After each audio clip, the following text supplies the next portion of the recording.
दोस्तों, game of thrones की नई कहानी अगर आप लोगों को पसंद आए तो कृपया लाइक, शेयर और कमेंट करें। धन्यवाद। बढ़ गया था जितनी आसानी से दूसरे लड़के सीढ़ियों से नीचे भागते थे।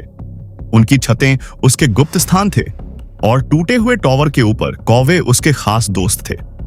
और फिर वह गिर गया था। ब्रैन को गिरने की याद नहीं थी, फिर भी उन्होंने कहा कि वह गिर गया था, इसलिए उसने सोचा कि यह सच होना चाहिए। वह लगभग मर चुका था। जब उसने फर्स्ट कीप के ऊपर मौसम से प्रभावित गॉर्गोयल को देखा जहां यह हुआ था, तो उसके पेट में एक अजीब सी जकड़न महसूस हुई और अब वह चढ़ नहीं सकता था, न चल सकता था, न दौड़ सकता था और न ही तलवारबाजी कर सकता था। और नाइटहुड के जो सपने उसने देखे थे वे उसके सिर में खट्टे हो गए थे। जिस दिन ब्रैन गिरा था उस दिन गर्मी ने गरजना शुरू कर दिया था और उसके बाद लंबे समय तक जब वह अपने बिस्तर पर टूटा हुआ पड़ा था। रॉब ने उसे युद्ध में जाने से पहले यह बताया था। समर ने उसके लिए शोक मनाया था और शैगी डॉग और ग्रे विंड उसके शोक में शामिल हो गए थे। और जिस रात खूनी कोवा उनके पिता की मौत की खबर लेकर आया था, भेड़ियों को भी यह पता था। ब्रैन रिकन के साथ मास्टर के बुर्ज में जंगल के बच्चों के बारे में बात कर रहा था जब समर और शैगी डॉग ने अपनी चीखों से लुविन को डुबो दिया था। अब वे किसका शोक मना रहे हैं? क्या किसी दुश्मन ने उत्तर के राजा को मार डाला था जो उसका भाई रॉब हुआ करता था? क्या उसका कमीना भाई जॉन स्नो दीवार से गिर गया था? क्या उसकी मां मर गई थी या उसकी बहनों में से कोई एक? या यह कुछ और था जैसा कि मास्टर और सेप्टन और ओल्ड नैन सोच रहे थे? अगर मैं सच में एक डायर वुल्फ होता तो मैं गीत समझ सकता था, उसने उदास होकर सोचा। अपने भेड़िए के सपनों में वह पहाड़ों की ढलानों पर दौड़ सकता था, किसी भी मीनार से ऊंचे दांतेदार बर्फीले पहाड़, और पूर्णिमा के नीचे शिखर पर खड़ा हो सकता था। पूरी दुनिया उसके नीचे थी जैसा कि वह हुआ करती थी। ब्रैन ने संकोच से चिल्लाया। उसने अपने हाथों को अपने मुंह के चारों ओर बनाया और अपना सिर धूमकेतु की ओर उठाया। हेलो दोस्तों, ये हमारा वीडियो है। वीडियो को आप ले सकते हैं, हमें कोई समस्या नहीं है। नॉवेल ऑफ किंग चैनल को सब्सक्राइब करें, तो लाइक, शेयर और ज्यादा से ज्यादा कमेंट करना। अगले पार्ट के लिए धन्यवाद। वह चिल्लाया।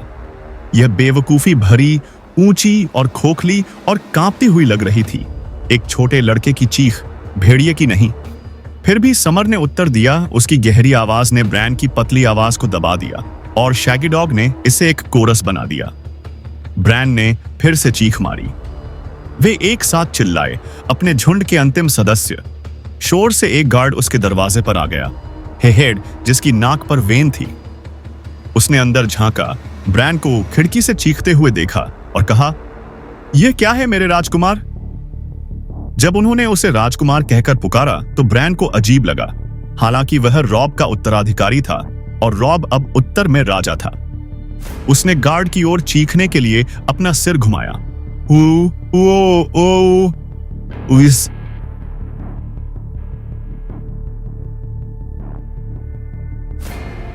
गार्ड पीछे हट गया।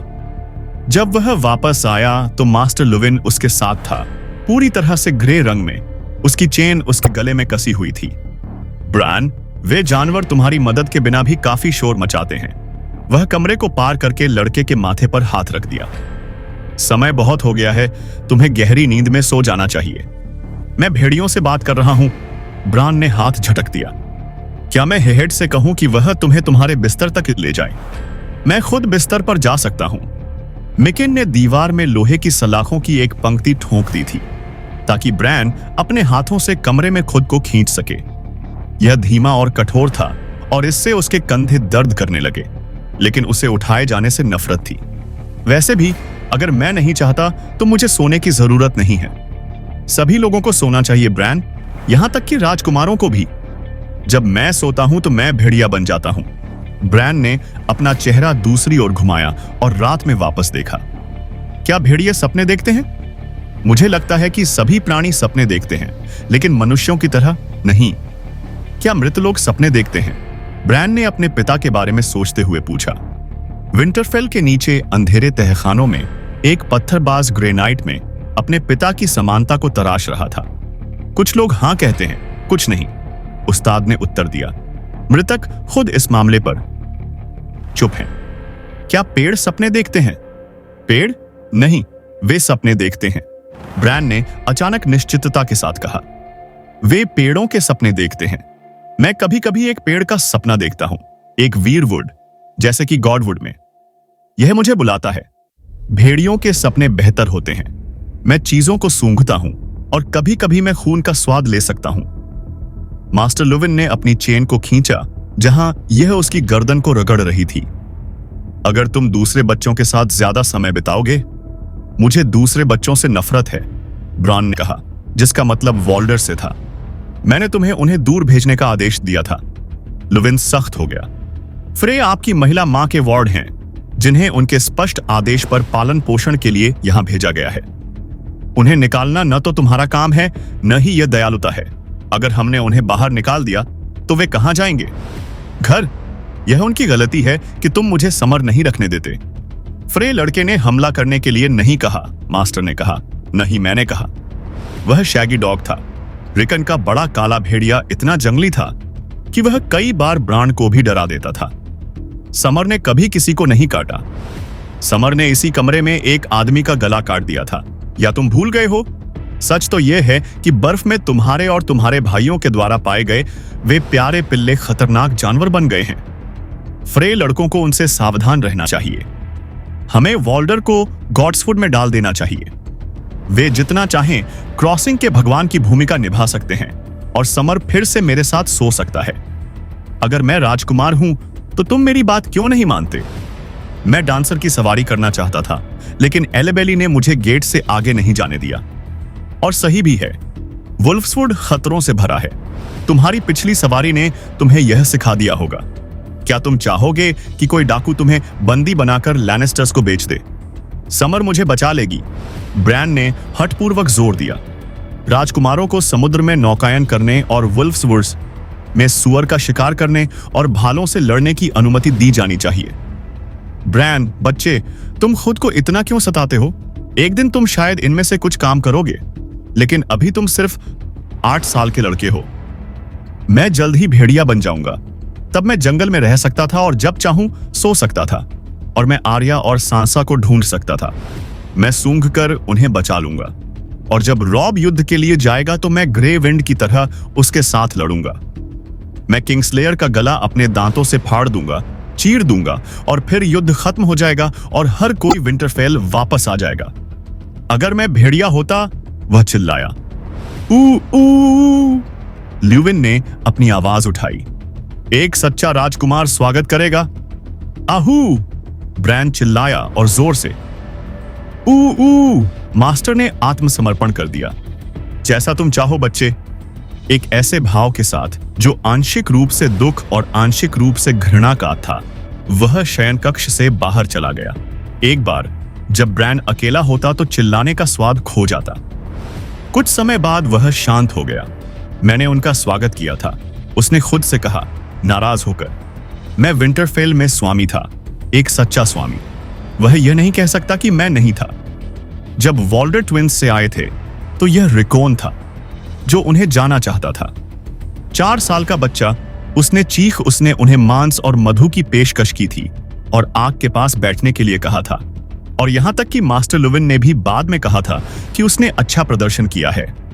लेकिन यह खेल से पहले की बात है। खेल एक लॉग, एक कर्मचारी, पानी के एक शरीर और बहुत चिल्लाहट के साथ खेला गया था। पानी सबसे महत्वपूर्ण था, वॉल्डर, और वॉल्डर ने ब्रान को आश्वस्त किया। आप एक तख्ती या पत्थरों की एक श्रृंखला का उपयोग कर सकते हैं और एक शाखा आपका कर्मचारी हो सकती है। आपको चिल्लाने की जरूरत नहीं थी, लेकिन पानी के बिना कोई खेल नहीं था। चूंकि मास्टर लुविन और सर रॉड्रिक बच्चों को एक धारा की तलाश में वुल्फ्सवुड में भटकने नहीं देना चाहते थे, इसलिए उन्होंने गॉड्सवुड में एक गंदे तालाब से काम चलाया। वॉल्डर ने पहले कभी जमीन से गर्म पानी को उबलते हुए नहीं देखा था, लेकिन उन्होंने दोनों को यह स्वीकार किया कि यह खेल को और भी बेहतर बना देगा। उन दोनों को वॉल्डर फ्रे कहा जाता था।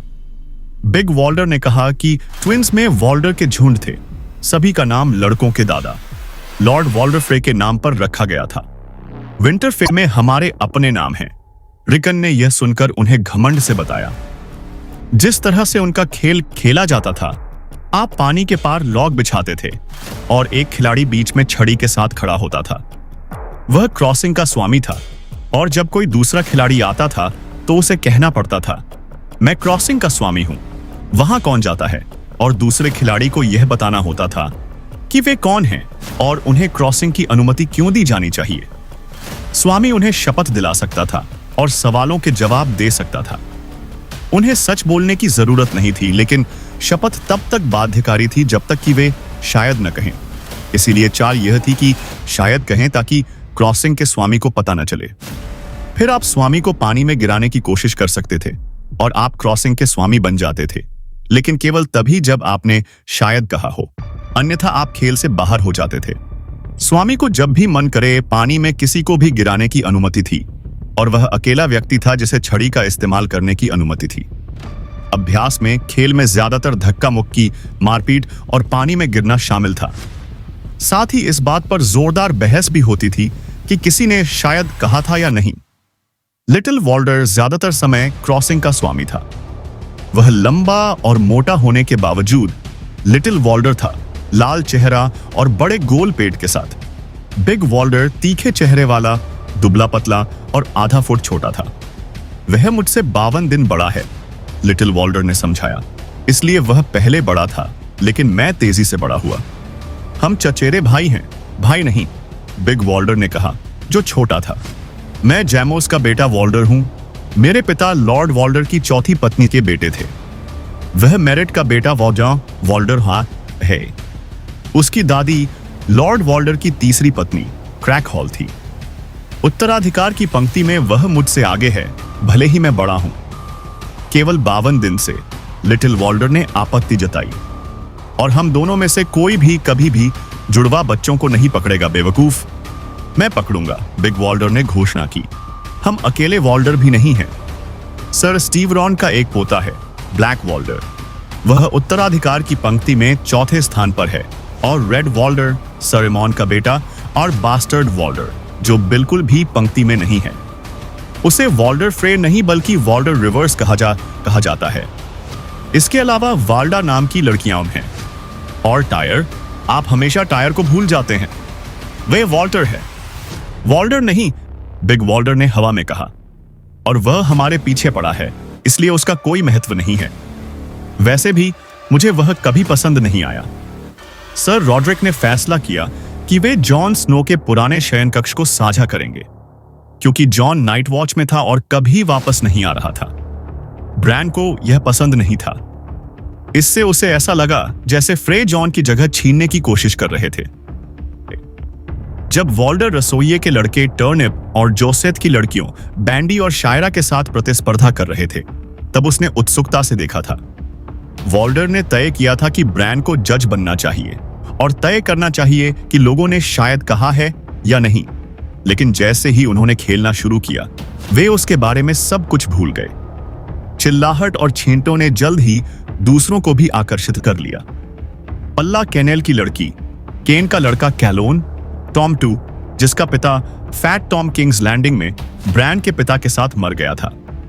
बहुत जल्द उनमें से हर कोई भीग गया और कीचड़ से सना हुआ था। पल्ला सिर से एड़ी तक भूरी थी, उसके बालों में काई थी, हंसी से सांस फूल रही थी। ब्रैन ने उस रात से इतनी हंसी नहीं सुनी थी जब खूनी कौवा आया था।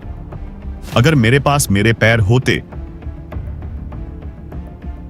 तो मैं उन सभी को पानी में गिरा देता, उसने कड़वाहट से सोचा। मेरे अलावा कोई भी कभी भी क्रॉसिंग का स्वामी नहीं हो सकता।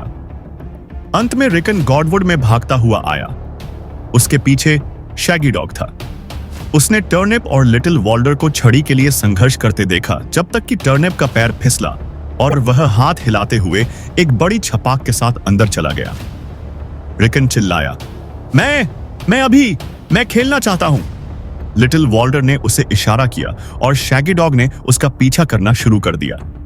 नहीं शैगी, उसके भाई ने आदेश दिया, भेड़िए नहीं खेल सकते, तुम ब्रैन के साथ रहो। और उसने ऐसा किया जब तक लिटिल वॉल्डर ने रिकन को डंडे से सीधे उसके पेट पर नहीं मारा। ब्रैन के पलक झपकने से पहले ही काला भेड़िया तख्त पर उड़ रहा था। पानी में खून था। वॉल्डर लाल हत्या की चीखें मार रहे थे। रिकन कीचड़ में बैठा हंस रहा था और होडोर भारी भरकम आवाज लगाते हुए खां आते से आया, होडोर होडोर होडोर। उसके बाद अजीब तरह से रिकन ने फैसला किया कि उसे वॉल्डर पसंद है। उन्होंने फिर कभी लॉर्ड ऑफ द क्रॉसिंग नहीं खेला, लेकिन उन्होंने दूसरे खेल खेले समय राक्षस और युवतियां, चूहे और बिल्लियां, मेरे महल में आओ, तरह तरह की बातें। रिकन के साथ वॉल्डर ने पाई और मधुकोशों के लिए रसोई में लूटपाट की, दीवारों के चारों ओर दौड़ लगाई, कैनेल में पिल्लों को हड्डियां फेंकी और सर रॉड्रिक की तेज नजर के नीचे लकड़ी की तलवारों से प्रशिक्षण लिया। रिकन ने उन्हें धरती के नीचे की गहरी तहखाना भी दिखाया, जहां पत्थरबाज पिता की कब्र बना रहा था। तुम्हारा कोई अधिकार नहीं था। जब ब्रैन ने सुना तो वह अपने भाई पर चिल्लाया, वह हमारी जगह थी, एक स्टार्क जगह। लेकिन रिकन ने कभी परवाह नहीं की। उसके शयन कक्ष का दरवाजा खुला। मास्टर लुविन एक हरा जार ले जा रहा था और इस बार ओशा और हेहेड उसके साथ आए थे। मैंने तुम्हारे लिए एक नींद की गोली बनाई है ब्रैन। ओशा ने उसे अपनी हड्डियों वाली बाहों में उठा लिया। वह एक महिला के लिए बहुत लंबी थी और दुबली पतली मजबूत। उसने उसे आसानी से उसके बिस्तर पर पहुंचा दिया। यह तुम्हें सपनों की नींद नहीं देगा, मास्टर लुविन ने जार से स्टॉपर खींचते हुए कहा। मीठी स्वप्नहीन नींद यह होगी, ब्रैन ने कहा, विश्वास करना चाहता था। हाँ पियो। ब्रैन ने पी लिया। औषधि गाढ़ी और चाक जैसी थी, लेकिन इसमें शहद था, इसीलिए यह आसानी से नीचे चला गया। सुबह आओ, तुम बेहतर महसूस करोगे। ल्यूविन ने ब्रैन को एक मुस्कान दी और एक थपकी दी और उसे विदा किया। ओशा पीछे रह गया। क्या यह फिर से भेड़िए के सपने हैं? ब्रैन ने सिर हिलाया। तुम्हें इतना संघर्ष नहीं करना चाहिए बेटा। मैं तुम्हें हृदय वृक्ष से बात करते हुए देख रहा हूं। हो सकता है कि देवता जवाब देने की कोशिश कर रहे हों। देवता? वह बुदबुदाया, पहले से ही नींद में। ओशा का चेहरा धुंधला और भूरा हो गया। मीठी स्वप्नहीन नींद, ब्रैन ने सोचा। फिर भी जब अंधेरा उसके ऊपर छा गया तो उसने खुद को देववन में पाया। उसका एक हिस्सा जानता था कि यह सिर्फ एक सपना था, लेकिन चलने का सपना भी उसके शयन कक्ष, दीवारों, छत और दरवाजे की सच्चाई से बेहतर था। पेड़ों के बीच अंधेरा था, लेकिन धूमकेतु ने उसका रास्ता रोशन कर दिया था और उसके पैर पक्के थे। वह 4 मजबूत और तेज पैरों पर चल रहा था और वह अपने पैरों के नीचे जमीन, गिरे हुए पत्तों, मोटी जड़ों और कठोर पत्थरों, ह्यूमस की गहरी परतों की नरम चटकने की आवाज महसूस कर सकता था। यह एक अच्छा एहसास था। उसके सिर में खुशबू भर गई, जीवंत और मादक, गर्म तालाबों की हरी कीचड़ भरी बदबू। उसके पंजों के नीचे सड़ती हुई मिट्टी की खुशबू, ओक में गिलहरियां।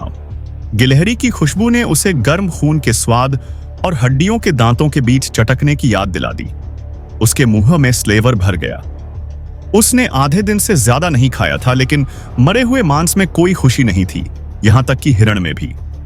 वह गिलहरियों को अपने ऊपर, अपने पत्तों के बीच सुरक्षित, चहचहाते और सरसराते हुए सुन सकता था, लेकिन वे बेहतर जानते थे कि उनके भाई और वह जहां घूम रहे थे वहां नीचे नहीं आना चाहिए। वह अपने भाई की भी खुशबू सूंघ सकता था, एक जानी पहचानी खुशबू, तेज और मिट्टी जैसी। उसकी खुशबू उसके कोट जितनी काली थी। उसका भाई दीवारों के इर्द गिर्द घूम रहा था, गुस्से से भरा हुआ। वह रात दिन चक्कर लगाता रहा, बिना थके, शिकार की तलाश में, बाहर निकलने के रास्ते की तलाश में, अपनी मां की, अपने साथियों की, अपने झुंड की। तलाश करता रहा और कभी नहीं पाता।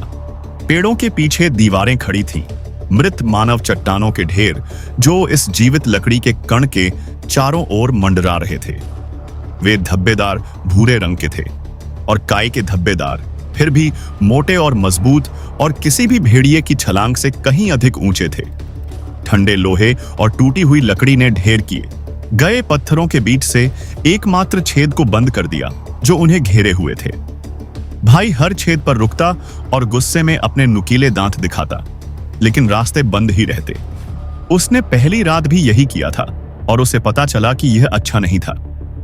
यहां पर कोई रास्ता नहीं खुलेगा। दीवारों के चारों ओर चक्कर लगाने से वे पीछे नहीं हटेंगे। एक पैर उठाकर और पेड़ों पर निशान लगाने से कोई भी आदमी दूर नहीं रह सकता था। दुनिया उनके चारों ओर सिकुड़ गई थी, लेकिन दीवारों से घिरे जंगल के पीछे अभी भी मानव चट्टानों की बड़ी ग्रे गुफाएं खड़ी थीं। उसे विंटरफेल याद आया। अचानक उसे आवाज सुनाई दी। इसकी आसमान छूती मानव चट्टानों के पीछे असली दुनिया पुकार रही थी, और वह जानता था कि उसे जवाब देना होगा या मरना होगा।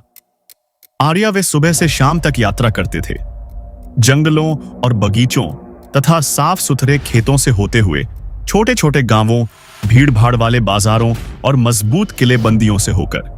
अंधेरा होते ही वे लाल तलवार की रोशनी में डेरा डालते, अभिनेते सोए और हास्य खाना खाते। पुरुष बारी बारी से पहरा देते थे।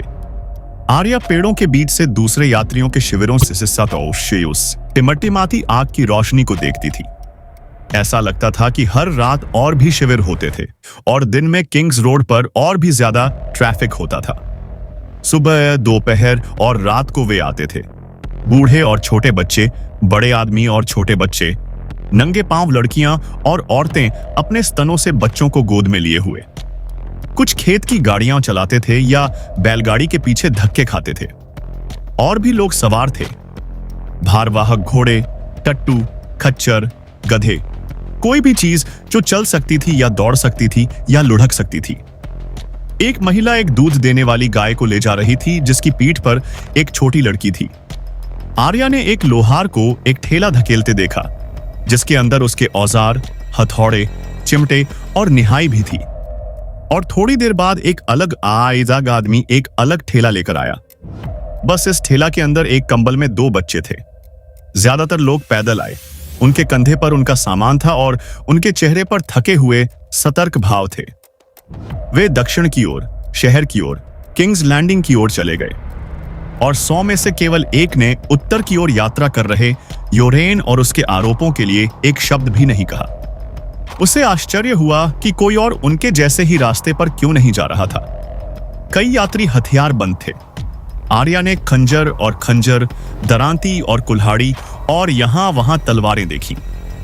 कुछ ने पेड़ों की शाखाओं से क्लब बनाए थे या घुंडीदार डंडे उकेरे थे। उन्होंने इसे अपने हथियारों को उंगलियों से चलाया और गाड़ियों को घूरते हुए देखा। फिर भी अंत में उन्होंने काफिले को जाने दिया। 30 बहुत ज्यादा थे, चाहे उनके पास उन गाड़ियों में कुछ भी क्यों न हो।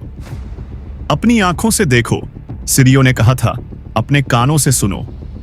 एक दिन एक पागल औरत सड़क के किनारे से उन पर चिल्लाने लगी, मूर्ख, वे तुम्हें मार देंगे, मूर्ख। वह बिजूका की तरह पतली थी, खोखली आंखें और खून से लथपथ पैर। अगली सुबह एक चिकना व्यापारी एक ग्रे घोड़ी पर सवार होकर योरेन द्वारा रोका गया और उसकी गाड़ियों और उनमें मौजूद हर चीज को उनके मूल्य के 1/4 हिस्से में खरीदने की पेशकश की। यह युद्ध है, वे जो चाहते हैं ले लेंगे। तुम मुझे बेचकर बेहतर करोगे मेरे दोस्त। योरेन अपने टेढ़े कंधों को मोड़कर दूर चला गया और थूका। आर्या ने उसी दिन पहली कब्र देखी। सड़क के किनारे एक छोटा सा टीला एक बच्चे के लिए खोदा गया था। नरम धरती में एक क्रिस्टल स्थापित किया गया था और लोमी इसे लेना चाहता था जब तक कि बुल ने उसे नहीं बताया कि बेहतर होगा कि वह मृतकों को अकेला छोड़ दे। कुछ लीग आगे प्रेड ने और कब्रों की ओर इशारा किया। एक पूरी पंक्ति हाल ही में खोदी गई थी। उसके बाद बिना किसी एक के शायद ही कोई दिन बीता हो, एक बार आर्या अंधेरे में जाग गई, बिना किसी कारण के भयभीत। ऊपर लाल तलवार ने आधे हजार सितारों के साथ आकाश साझा किया। रात उसे अजीब तरह से शांत लग रही थी, हालांकि वह योरेन की बुदबुदाती हुई खर्राटों, आग की चरचराहट, यहां तक कि गधों की दबी हुई हलचल सुन सकती थी। फिर उन्होंने अपनी खुद की कब्र खोदी और भाड़े के सैनिक को वहीं दफना दिया जहां वह सोया था। योरेन ने उसके कीमती सामान को लूट लिया और फिर उस पर मिट्टी फेंकी। एक आदमी ने उसके जूते और दूसरे ने उसके खंजर का दावा किया। उसकी मेल शर्ट और हेलमेट को अलग अलग हिस्सों में बांटा गया। योरेन ने अपनी तलवार बुल को सौंप दी। तुम्हारे जैसे हथियार, शायद तुम इसका इस्तेमाल करना सीख सको, उसने उससे कहा।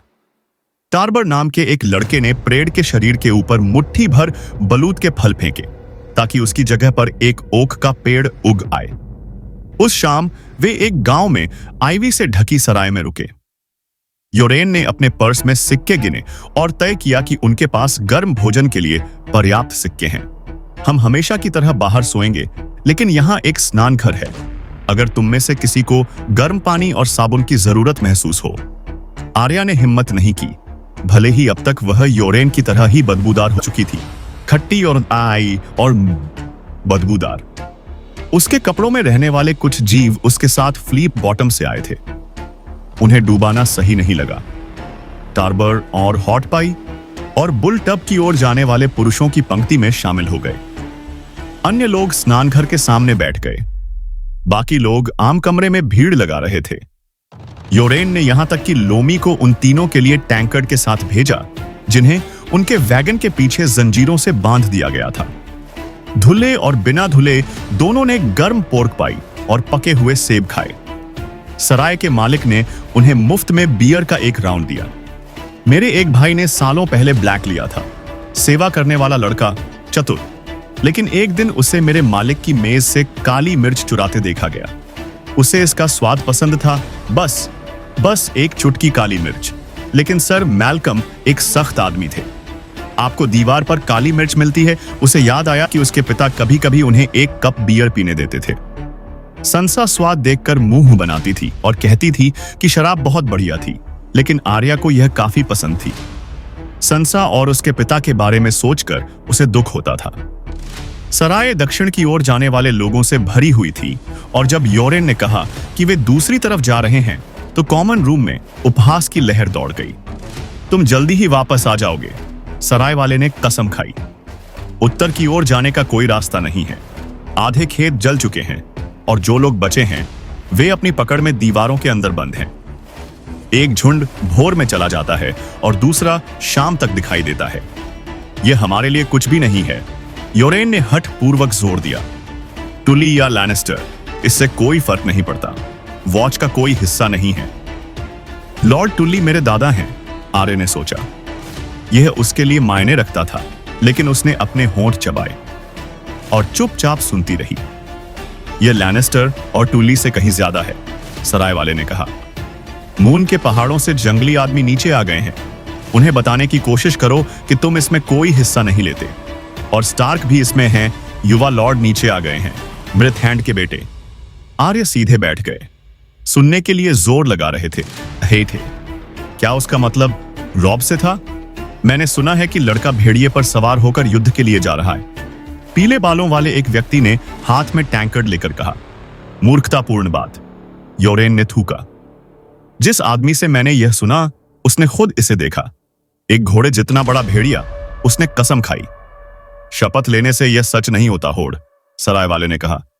तुम कसम खाते रहते हो कि तुम जो भी देना चाहते हो चुकाओगे, और मैंने अभी तक एक भी तांबा नहीं देखा है। कॉमन रूम में हंसी फूट पड़ी और पीले बालों वाला आदमी लाल हो गया। यह भेड़ियों के लिए एक बुरा साल रहा है। यात्रा से सने हरे लबादे में एक पीला आदमी स्वेच्छा से बोला। भगवान की नजर के आसपास झुंड इतने साहसी हो गए हैं कि कोई भी याद नहीं कर सकता। भेड़, गाय, कुत्ते, कोई फर्क नहीं पड़ता। वे अपनी मर्जी से मारते हैं और उन्हें इंसानों से कोई डर नहीं है। रात में उन जंगलों में जाना तुम्हारे जीवन के लायक है। ये और भी कहानियां हैं और दूसरी से ज्यादा सच नहीं है। मैंने अपनी चचेरी बहन से भी यही सुना है और वह झूठ बोलने वाली नहीं है, एक बूढ़ी औरत ने कहा। वह कहती है कि यह एक बहुत बड़ा झुंड है, सैकड़ों की संख्या में मानव हत्यारे। उनका नेतृत्व करने वाली एक मादा भेड़िया है, 7वें नरक की एक कुतिया। एक मादा भेड़िया। आर्य ने अपनी बियर पी, आश्चर्य करते हुए। क्या ट्राइडेंट के पास भगवान की आंख थी? वह चाहती थी कि उसके पास एक नक्शा होता। ट्राइडेंट के पास ही वह निमेरिया से निकली थी। वह नहीं चाहती थी, लेकिन जॉरी ने कहा कि उनके पास कोई विकल्प नहीं था, कि अगर भेड़िया उनके साथ वापस आया तो वह जोफ्रे को काटने के लिए मार दी जाएगी, भले ही वह इसके लायक था।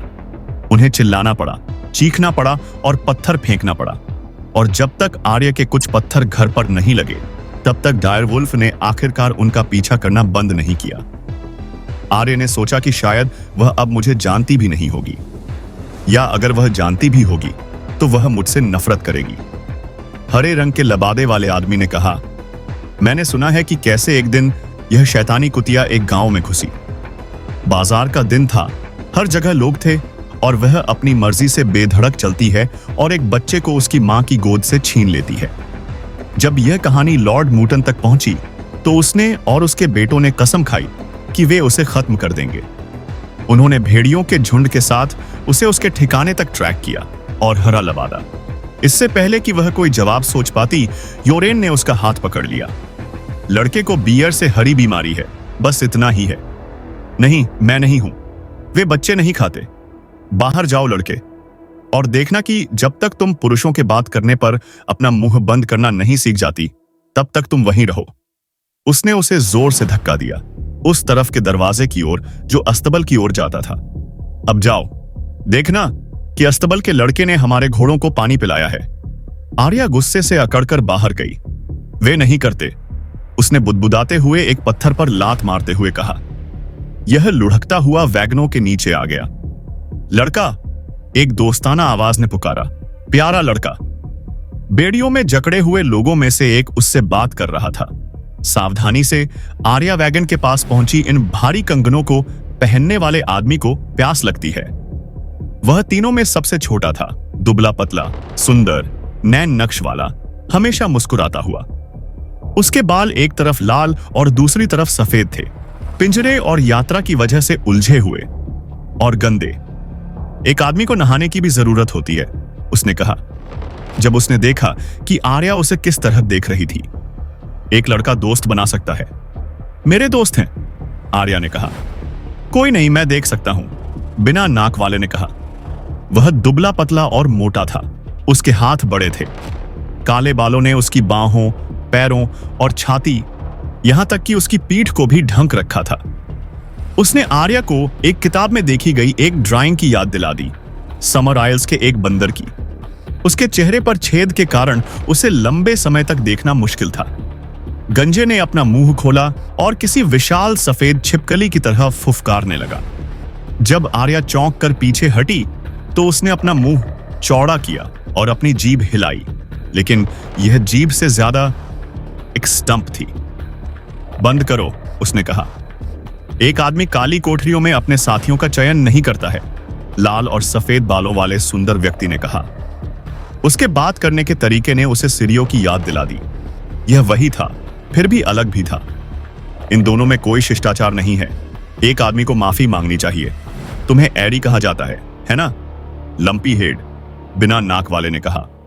Lumpy head, lumpy face stick boy. सावधान रहो लोराथ, वह तुम्हें अपनी छड़ी से मारेगा। एक आदमी को अपनी संगति पर शर्म आनी चाहिए, एडी, सुंदर व्यक्ति ने कहा। इस आदमी को जैकन एचगर होने का सम्मान प्राप्त है, जो कभी लोराथ के स्वतंत्र शहर का निवासी था। काश वह घर होता। कैद में इस आदमी के बुरे साथियों का नाम रॉर्स है। उसने बिना नाक वाले आदमी पर अपना टैंकर्ड लहराया और बिटर ने फिर से उस पर फुफकारते हुए अपने पीले दांतों को मुंह में भरकर दिखाया। एक आदमी का कोई नाम तो होना ही चाहिए, है ना? बिटर बोल नहीं सकता और बिटर लिख भी नहीं सकता, फिर भी उसके दांत बहुत तीखे हैं, इसलिए एक आदमी उसे बिटर कहता है और वह मुस्कुराता है। क्या तुम मंत्रमुग्ध हो? आर्या वैगन से पीछे हट गई। नहीं, वे मुझे चोट नहीं पहुंचा सकते, उसने खुद से कहा। वे सभी जंजीरों में बंधे हुए हैं। उसने अपना टैंकर्ड उल्टा कर दिया। एक आदमी को रोना चाहिए। रॉड्स, बिना नाक वाला, एक शाप के साथ उसके ऊपर अपना पीने का प्याला फेंका। उसकी हथकड़ी उसे अनामार कूसेगी, अनाड़ी बनाती थी। फिर भी अगर आर्या एक तरफ नहीं कूदती तो वह भारी पीतल का टैंकर्ड उसके सिर पर दे मारता। तुम हमारे लिए कुछ बियर लाओ दाना, अभी। तुम अपना मुंह बंद करो। आर्या ने सोचने की कोशिश की कि सिरियो क्या करती। उसने अपनी लकड़ी की अभ्यास तलवार निकाली। करीब आओ, रॉड्स ने कहा, और मैं उस छड़ी को तुम्हारे गुदा में डाल दूंगा और तुम्हें खूनी चो दूंगा। डर तलवारों से भी गहरा काटता है। आर्या ने खुद को वैगन के पास पहुंचाया। हर कदम पहले वाले से कठिन था। एक वुल्वरिन की तरह भयंकर, स्थिर, पानी की तरह शांत। शब्द उसके सिर में गूंज रहे थे। सिरियो डरी नहीं होगी। वह लगभग पहिए को छूने के लिए काफी करीब थी जब बिटर अपने पैरों पर खड़ा हुआ और उसे पकड़ लिया। कड़ियां फिसलने लगी। मुड़ने लगी और कड़ी हो गई, और आर्या ने पुरानी सूखी लकड़ी की चरमराहट सुनी जब लोहे के बड़े छल्ले वैगन के फर्श के तख्तों पर खिंच रहे थे। विशाल पीले हाथ उसे टटोल रहे थे, जबकि बिटर की भुजाओं पर नसें उभरी हुई थीं, लेकिन बंधन टिके रहे, और अंत में वह आदमी पीछे की ओर गिर पड़ा। उसके गालों पर रोते हुए घावों से खून बह रहा था। एक लड़के में समझ से ज्यादा साहस होता है, जिसने अपना नाम जैकेन एचगर रखा था, ने कहा। आर्या वैगन से पीछे की ओर खिसक गई। जब उसने अपने कंधे पर हाथ महसूस किया तो वह घूमी, अपनी छड़ी वाली तलवार को फिर से ऊपर उठाया, लेकिन वह केवल बुल था। तुम क्या कर रहे हो? उसने रक्षात्मक रूप से अपने हाथ ऊपर उठाए। योरेन ने कहा कि हम में से कोई भी उन तीनों के पास नहीं जाना चाहिए। वे मुझे नहीं डराते, आर्या ने कहा। तो तुम मूर्ख हो, वे मुझे डराते हैं। बुल का हाथ उसकी तलवार की मूठ पर गिर गया और रॉर्स हंसने लगा। चलो उनसे दूर हो जाएं। आर्या ने अपने पैर से जमीन को घिसा, लेकिन उसने बैल को सराय के सामने ले जाने दिया। रॉर्स की हंसी और बिटर की फुफकार उनके सुखे दियास से पीछे पीछे आई। लड़ना चाहते हो? उसने बैल से पूछा।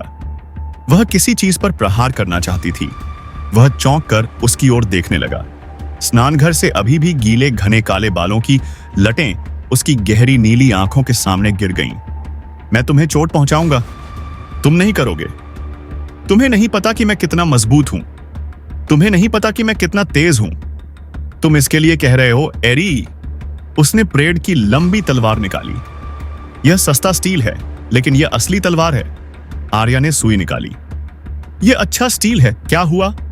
सोने के लबादे। उसका चेहरा कसकर बंद हो गया। आर्या ने सोचा ऐसा नहीं हो सकता, लेकिन जब उसने पीछे देखा तो वे किंग्स रोड पर सवार थे।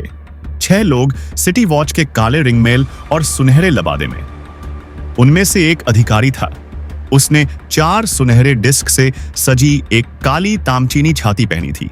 वे सराय के सामने रुके। अपनी आंखों से देखो, सिरियों की आवाज फुसफुसाती हुई लग रही थी। उसकी आंखों ने घोड़ों की काठी के नीचे सफेद झाग देखा। घोड़ों पर लंबे समय से और कड़ी सवारी की गई थी। शांत जल की तरह उसने बुल को हाथ से पकड़ लिया और उसे एक लंबे फूलों वाले बाड़ के पीछे वापस खींच लिया। क्या है? उसने पूछा। तुम क्या कर रहे हो? जाने दो। एक छाया की तरह शांत, उसने फुसफुसाते हुए उसे नीचे खींच लिया। योरेन के कुछ अन्य आरोप स्नानघर के सामने बैठे थे। एक टब में अपनी बारी का इंतजार कर रहे थे। तुम लोग? सोने के लबादों में से एक चिल्लाया। क्या आप ही काले रंग को लेने के लिए बचे हैं? हम हो सकते हैं, सतर्क उत्तर आया। हम तुम्हारे साथ शामिल होना चाहते हैं लड़कों, बूढ़े रेसेन ने कहा। हमने सुना है कि उस दीवार पर ठंड है। सोने का लबादा वाला अधिकारी उतर गया। मेरे पास एक निश्चित लड़के के लिए वारंट है। वे मुझे ही चाहते हैं, आर्य ने फुसफुसाते हुए कहा। उसके कान में साबुन की गंध आ रही थी। चुप रहो।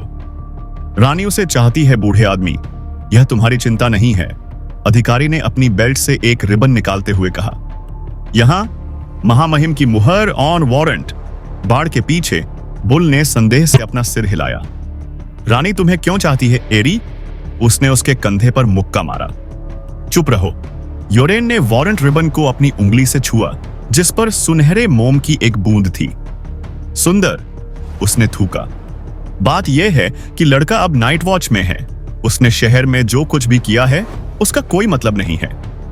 रानी को तुम्हारे विचारों में कोई दिलचस्पी नहीं है बूढ़े आदमी, और न ही मुझे, अधिकारी ने कहा। मैं लड़के को ले लूंगा। आर्य ने भागने के बारे में सोचा, लेकिन वह जानती थी कि जब सोने के लबादों में घोड़े होते हैं तो वह अपने गधे पर ज्यादा दूर नहीं जा सकती, और वह भागते भागते बहुत थक गई थी।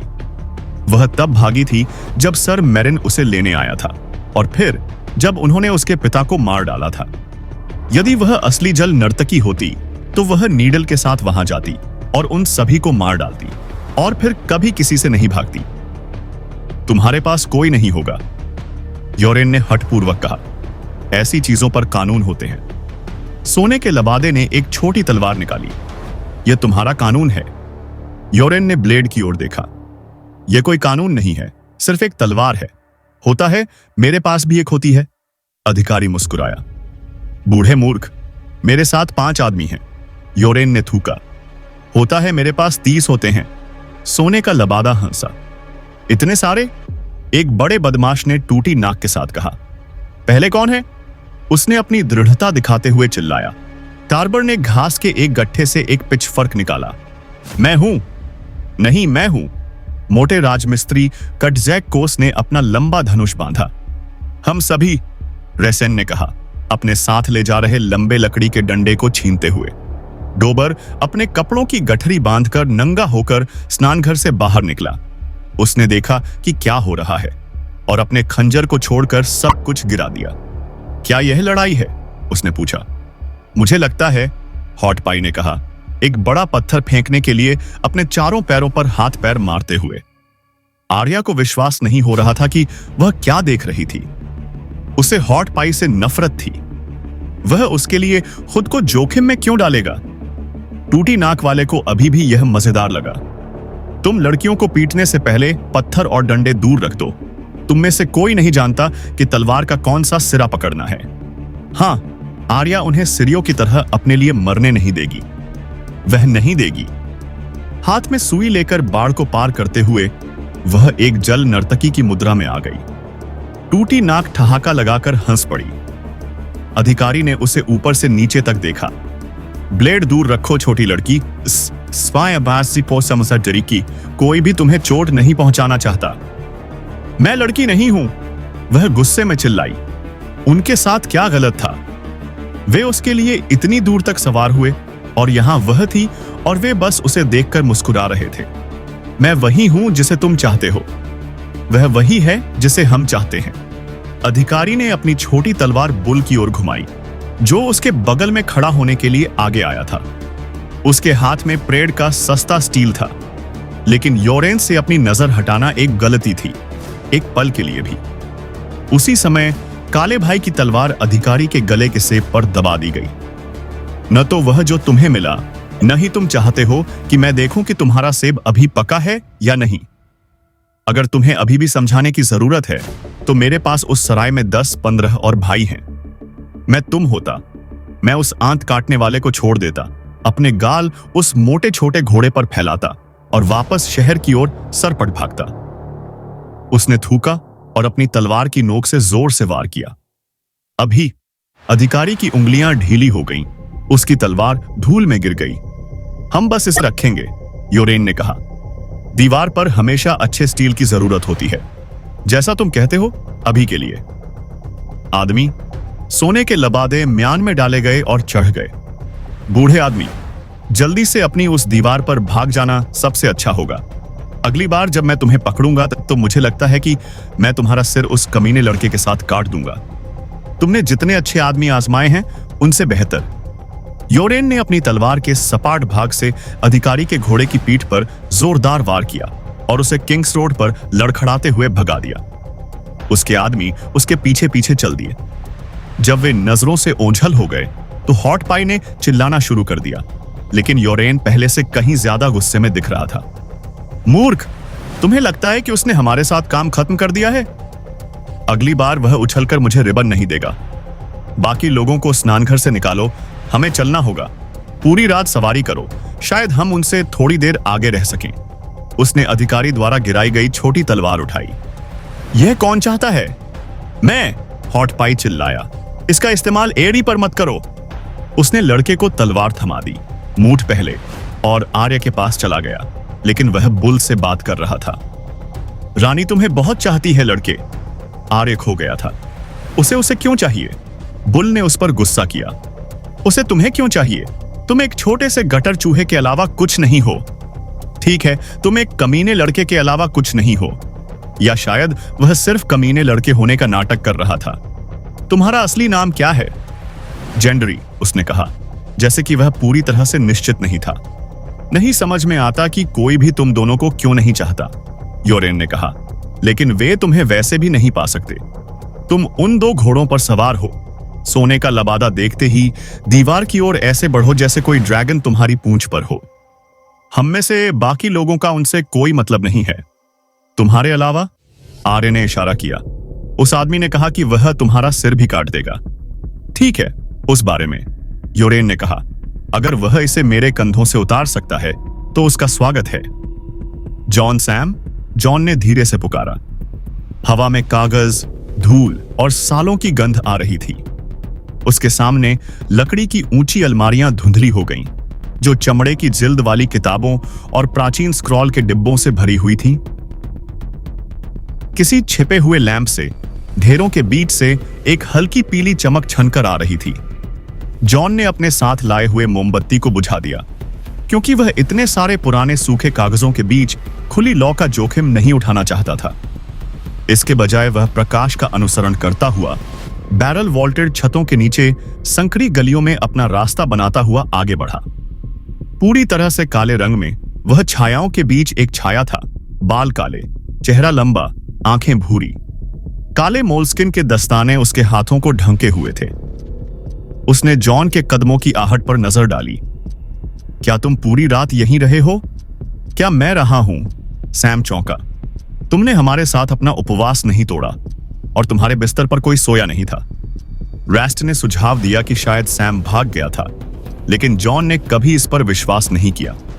भाग जाने के लिए अपने तरह के साहस की आवश्यकता होती है, और सैम के पास वह बहुत कम था। क्या सुबह हो गई है? यहां नीचे जानने का कोई तरीका नहीं है। सैम, तुम एक प्यारे मूर्ख हो, जॉन ने कहा। जब हम ठंडी सख्त जमीन पर सो रहे होंगे तो तुम्हें वह बिस्तर याद आएगा, मैं तुमसे वादा करता हूं। सैम ने जम्हाई ली। मास्टर एमन ने मुझे लॉर्ड कमांडर के लिए नक्शे खोजने के लिए भेजा था। मैंने कभी नहीं सोचा था। जॉन, किताबें, क्या तुमने कभी उनकी तरह देखी हैं? हजारों हैं। उसने अपने चारों ओर देखा। विंटरफेल की लाइब्रेरी में 100 से ज्यादा हैं। क्या तुम्हें नक्शे मिले? ओह हां। सैम का हाथ मेज पर घूम गया। उंगलियां सॉसेज की तरह मोटी थीं, जो उसके सामने किताबों और स्क्रॉल के अव्यवस्था को इंगित कर रही थीं। कम से कम 1 दर्जन। उसने चर्म पत्र का एक चौकोर टुकड़ा खोला। पेंट फीका पड़ गया है, लेकिन आप देख सकते हैं कि मानचित्रकार ने जंगली गांवों के स्थलों को कहां चिह्नित किया है। और एक और किताब है। अब यह कहां है? मैं इसे कुछ देर पहले पढ़ रहा था। उसने कुछ स्क्रॉल को एक तरफ धकेल दिया और सड़े हुए चमड़े में बंधी धूल भरी मात्रा को बाहर निकाला। यह, उसने श्रद्धापूर्वक कहा, शैडो टॉवर से लेकर फ्रोजन शोर पर लॉर्न पॉइंट तक की यात्रा का विवरण है, जिसे रेडविन नामक एक रेंजर ने लिखा है। यह दिनांकित नहीं है, लेकिन उसने उत्तर में राजा के रूप में डोरेन स्टार्क का उल्लेख किया है, इसलिए यह विजय से पहले का होना चाहिए। जॉन, उन्होंने दिग्गजों से लड़ाई की। रेडविन ने जंगल के बच्चों के साथ व्यापार भी किया। यह सब यहां है। बहुत ही नाजुक ढंग से उसने अपनी उंगली से पन्ने पलटे। उसने नक्शे भी बनाए। देखो, शायद तुम हमारे घूमने फिरने का विवरण लिख सकते हो, सैम। वह प्रोत्साहन देने की कोशिश कर रहा था। लेकिन यह कहना गलत था। सैम को आखिरी चीज की जरूरत थी कि उसे याद दिलाया जाए कि कल उनका क्या सामना होगा। उसने स्क्रॉल को इधर उधर बेमतलब ढंग से घुमाया। और भी नक्शे हैं। अगर मेरे पास खोजने का समय होता, सब कुछ गड़बड़ है। मैं इसे व्यवस्थित कर सकता हूं, हालांकि मुझे पता है कि मैं कर सकता हूं, लेकिन इसमें समय लगेगा। सच में सालों लगेंगे। मॉर्मॉन्ट को वे नक्शे उससे कुछ पहले चाहिए थे। जॉन ने एक डिब्बे से एक स्क्रॉल निकाला, सबसे खराब धूल को उड़ा दिया। जब उसने इसे खोला तो उसकी उंगलियों के बीच एक कोना उखड़ गया। देखो, ये टूट रहा है। उसने फीकी लिप्पी पर भौहें सिकोड़ते हुए कहा। कोमल रहो। सैम मेज के चारों ओर आया और उसके हाथ से स्क्रॉल ले लिया। उसे ऐसे पकड़े जैसे वह एक घायल जानवर हो। महत्वपूर्ण पुस्तकों की तब नकल की जाती थी जब उनकी आवश्यकता होती थी।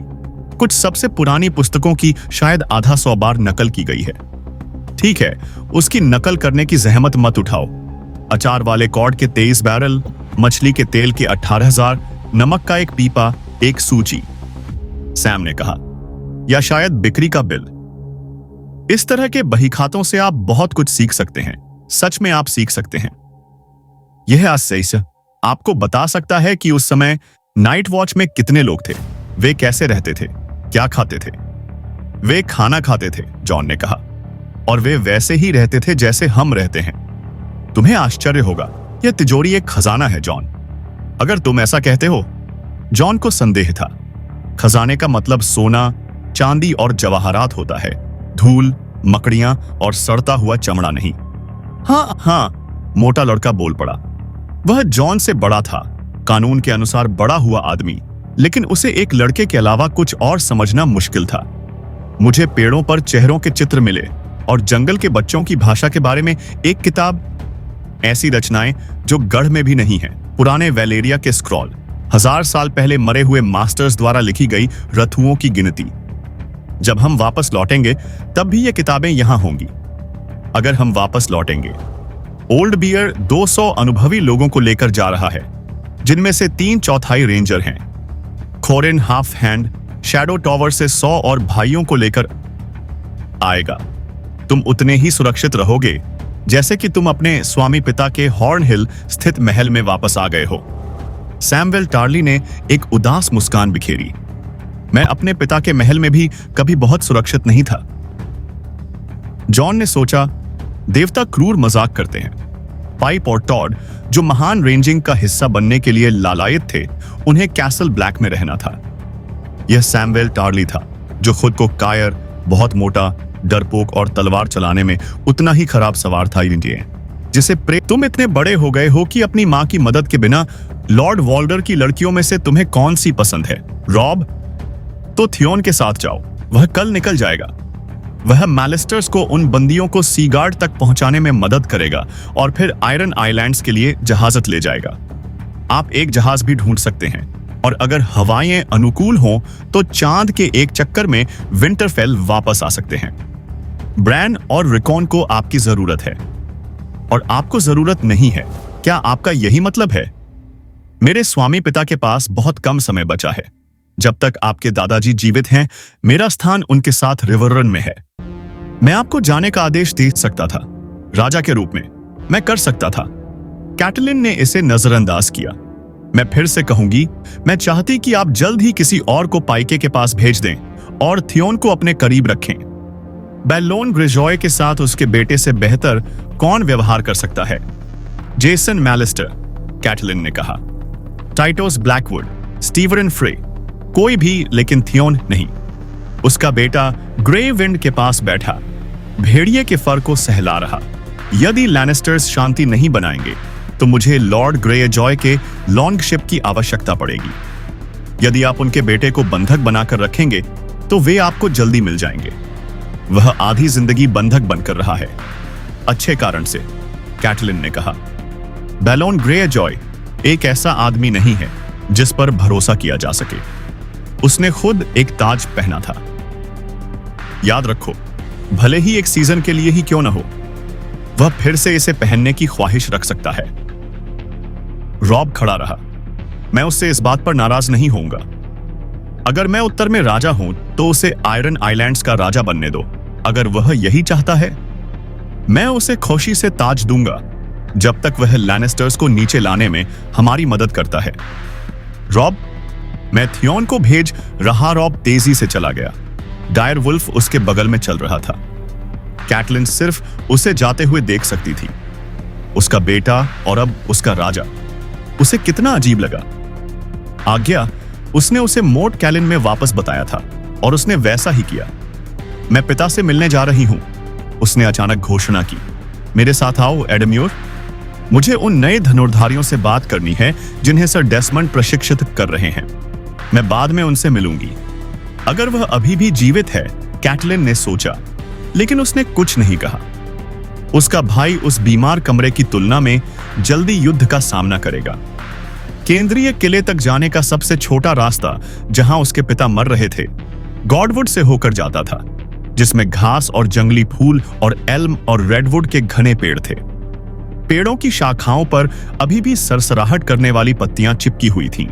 सभी उस शब्द से अनभिज्ञ थे जो सफेद कौवा पिछले पखवाड़े रिवररन में लाया था। शरद ऋतु आ चुकी थी। कॉन्क्लेव ने घोषणा की थी, लेकिन देवताओं ने अभी तक हवाओं और जंगलों को बताना उचित नहीं समझा था। इसके लिए कैटलिन उचित रूप से आभारी थी। शरद ऋतु हमेशा एक भयावह समय होता था, जिसमें आगे सर्दियों का भूत मंडराता रहता था। यहां तक कि सबसे बुद्धिमान व्यक्ति भी कभी नहीं जानता था कि उसकी अगली फसल आखिरी होगी या नहीं। रिवररन के स्वामी होस्टर टूली अपने सौर में लेटे हुए थे, जिसके पूर्व की ओर शानदार दृश्य था, जहां उनके महल की दीवारों के पीछे टम्बलस्टोन और रेड फोर्क नदियां मिलती थीं। जब कैटलिन अंदर आई तो वह सो रहे थे। उनके बाल और दाढ़ी उनके पंखों की तरह सफेद थे। उनका एक बार का मोटा शरीर उनके भीतर बढ़ती मौत से छोटा और कमजोर हो गया था। बिस्तर के बगल में अभी भी मेल हाउबर्क और यात्रा रंजित लबादा पहने हुए उसके पिता का भाई ब्लैकफिश बैठा था। उसके जूते धूल से सने हुए थे और सूखी मिट्टी से सने हुए थे। क्या रॉब को पता है कि तुम वापस आ गए हो अंकल? सर ब्रेंडन टूली रॉब की आंखें और कान थे, उसके स्काउट और बाहरी घुड़सवारों के कमांडर। नहीं, मैं सीधे अस्तबल से यहां आया था जब उन्होंने मुझे बताया कि राजा दरबार लगा रहे हैं। मुझे लगता है कि महामहिम पहले निजी तौर पर मेरी खबरें सुनना चाहेंगे। ब्लैकफिश एक लंबा दुबला आदमी था। उसके बाल सफेद थे और उसकी हरकतें सटीक थीं। उसका साफ सुथरा चेहरा झुर्रियों वाला और हवा से झुलसा हुआ था। वह कैसा है? उसने पूछा, और वह जानती थी कि उसका मतलब रॉब से नहीं था। बहुत कुछ वैसा ही। मास्टर उसे दर्द के लिए ड्रीम वाइन और खसखस का दूध देता है, इसीलिए वह ज्यादातर समय सोता रहता है और बहुत कम खाता है। हर गुजरते दिन के साथ वह कमजोर होता जा रहा है। क्या वह बोलता है? हाँ, लेकिन वह जो कुछ भी कहता है उसमें कम और कम अर्थ होता है। वह अपने पछतावे, अधूरे कामों, बहुत पहले मर चुके लोगों और बहुत पहले गुजरे समय के बारे में बात करता है। कभी कभी उसे नहीं पता होता कि कौन सा मौसम है या मैं कौन हूं। एक बार उसने मुझे मां के नाम से पुकारा। वह अभी भी उसे याद करता है, सर ब्रेंडन ने उत्तर दिया। तुम्हारे पास उसका चेहरा है। मैं इसे तुम्हारे गालों और जबड़े में देख सकता हूं। तुम उसे मुझसे ज्यादा याद करते हो। बहुत समय हो गया है। वह बिस्तर पर बैठ गई और अपने पिता के चेहरे पर गिरे हुए सफेद बालों को झाड़ दिया। हर बार जब मैं बाहर जाती हूं तो सोचती हूं कि मैं वापस आने पर उसे जिंदा पाऊंगी या मरा हुआ। उनके झगड़ों के बावजूद उसके पिता और उस भाई के बीच एक गहरा रिश्ता था जिसे उसने कभी त्याग दिया था। कम से कम तुमने उससे सुलह कर ली। वे कुछ देर तक चुपचाप बैठे रहे, जब तक कि कैटलिन ने अपना सिर नहीं उठाया। तुमने वो खबरें बताई जो रॉब को सुननी थी? लॉर्ड होस्टर ने कराहते हुए अपनी तरफ करवट ली, लगभग ऐसे जैसे कि उन्होंने सुन लिया हो। ब्रायंडन खड़ा रहा। बाहर आओ, बेहतर होगा कि हम उसे न जगाएं। वह उसके पीछे पत्थर की बालकनी में गई, जो जहाज के अगले हिस्से की तरह सौर ऊर्जा से 3 तरफ निकली हुई थी। उसके चाचा ने भौहें सिकोड़ते हुए ऊपर देखा। अब तुम इसे दिन में देख सकते हो। मेरे आदमी इसे लाल संदेशवाहक कहते हैं। लेकिन संदेश क्या है? कैटलिन ने अपनी आंखें उठाईं, जहां धूमकेतु की हल्की लाल रेखा गहरे नीले आकाश में भगवान के चेहरे पर एक लंबी खरोंच की तरह रास्ता बना रही थी। एडम्योर को लगता है कि यह रिवररन के लिए जीत का शगुन है। वह एक लंबी पूंछ वाली मछली देखता है, टुल्ली रंगों में, नीले के खिलाफ लाल। उसने आह भरी, काश मुझे उनका विश्वास होता। क्रिम्सन एक लैनिस्टर रंग है। वह चीज क्रिम्सन नहीं है, सर ब्रायंडेन ने कहा। नहीं टुल्ली लाल, नदी का कीचड़ लाल। वह वहां ऊपर खून है बच्चे, आसमान में फैला हुआ है। हमारा खून या उनका? क्या कभी ऐसा युद्ध हुआ है जिसमें केवल एक पक्ष का खून बहा हो? उसके चाचा ने सिर हिलाया।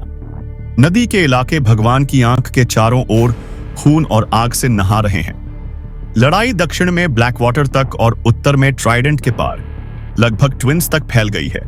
ऐसा कहा जाता है कि सर बर्टन क्रैकहॉल यह शेखी बघार रहा था कि उसने डॉन्डारियन को मार डाला है, जब तक कि वह अपने दल को लॉर्ड बेरिक के जाल में नहीं ले गया और उनमें से हर एक को मरवा दिया। किंग्स लैंडिंग से नेड के कुछ रक्षक इस लॉर्ड बेरिक के साथ हैं, कैटलिन ने याद किया। भगवान उनकी रक्षा करें। डॉन्डारियन और उसके साथ सवारी करने वाला यह लाल पुजारी खुद को बचाने के लिए काफी चतुर हैं, अगर कहानियां सच हैं, उसके चाचा ने कहा। लेकिन आपके पिता के बैनरमैन एक दुखद कहानी बनाते हैं। रॉब को उन्हें कभी नहीं छोड़ना चाहिए था। वे बटेर की तरह बिखर गए हैं। हर आदमी अपने को बचाने की कोशिश कर रहा है और यह मूर्खता है। कैट, मूर्खता।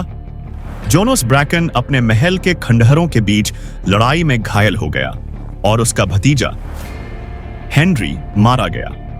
टाइटोस ब्लैकवुड ने लैनिस्टर्स को अपनी जमीन से मिटा दिया, लेकिन उन्होंने हर गाय और सुअर और अनाज का एक कण ले लिया और उसे बचाने के लिए रिवेंट्री हॉल और झुलसे हुए रेगिस्तान के अलावा कुछ नहीं छोड़ा। डैरी के आदमियों ने अपने स्वामी के किले पर फिर से कब्जा कर लिया, लेकिन ग्रेगर क्लेगन के उन पर आक्रमण करने और पूरी सेना को, यहां तक कि उनके स्वामी को भी तलवार से मार डालने से पहले वे इसे 2 सप्ताह से भी कम समय तक अपने पास रख पाए। कैटलिन को बहुत बुरा लगा। डैरी तो बस एक बच्चा था, हाँ, और अपने वंश का आखिरी सदस्य भी।